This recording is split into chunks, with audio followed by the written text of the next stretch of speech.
Hello friends, welcome to Creative Medicine.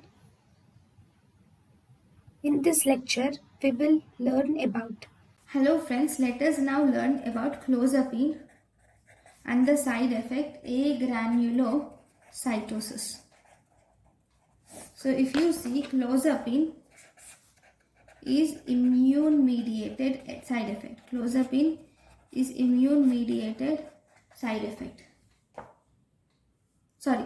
Agranulocytosis. Agranulocytosis is immune mediated side effect and it is not dependent on dose. It is not dependent on dose and it is immune mediated side effect.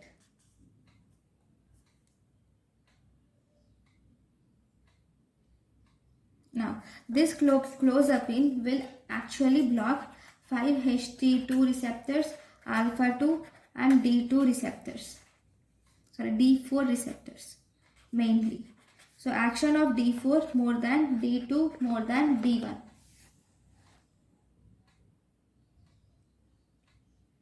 Now, if you see, whenever you administer clozapine due to agranulocytosis, we should do regular blood count monitoring should be done. Regular blood count monitoring should be done, and this monitoring of blood count should be performed weekly. In first 6 months, it should be performed weekly in first 6 months and also once in 2 weeks for next 6 months. In first 6 months it should be weekly and in the next 6 months you should do once in 2 weeks for the next 6 months. And this clozapine should be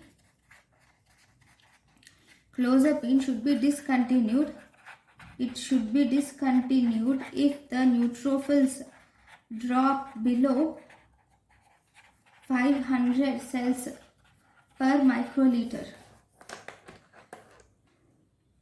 If it is between 500 to 999 cells per microliter, then monitoring is increased to once daily.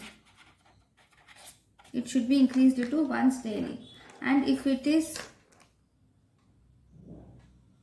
between 1000 to 1499 cells per microliter, then monitoring should be performed thrice per week.